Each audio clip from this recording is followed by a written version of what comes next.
For someone like English-born Martin Wheeler, life does not revolve around money. In fact, being rich is really about having all the things money cannot buy. First of all is freedom.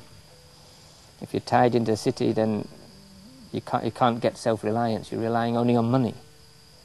Yeah. And if you've got money, okay, life in the city can be okay, but if the day you don't have any money, you've got no food to eat.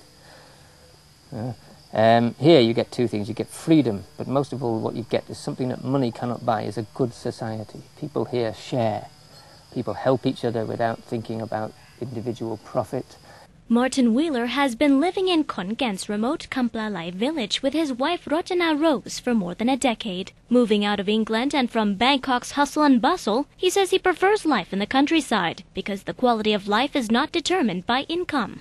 But when I came here, I was amazed at how poor people live in the countryside, because they live just like the rich people in England. Everybody here has a house. Everybody here has land. Everybody here has work. The food is fresh, clean and free. The environment is brilliant and the society is the best you could find. And this is a community of sharing that's come to terms with the fact that its locals cannot be rich.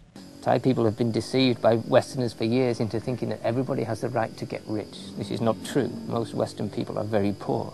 So it seems being poor here is better than being poor elsewhere. Here the food is amazing. Wild, natural food and organic food.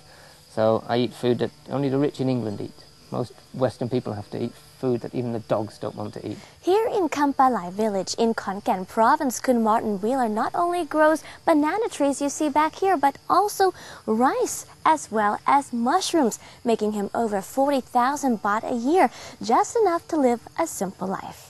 Coincidentally, the Kamplalai village and Wheeler's way of life are prime examples of the King's self-sufficiency theory. King's theory is a lifestyle thing. It's a way of thinking, it's an attitude, it's a philosophy.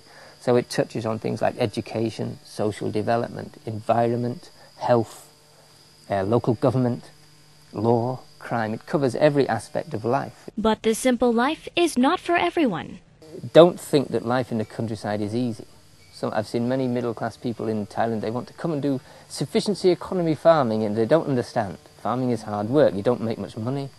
If you have a sufficiency farm, but your life is not sufficient, you cannot survive. Okay, so you have to look inside. You don't need for everybody to live like this in Thailand. The King himself has said you only need 1 in 4. If 25% of Thai people are still satisfied with a simple, self-sufficient life, that's enough. Then what you get is a fair society where people can rely on themselves and rely on one another. So theories will remain theories unless put into practice. Nevertheless, society is changing. It's a normal social evolution. It happened in England 150 years ago in the Industrial Revolution. Villagers leave the countryside to go in the city. Once they leave, they can never go back. Or can they? Losalin Tepawan, reporting for Thai ASEAN News Network.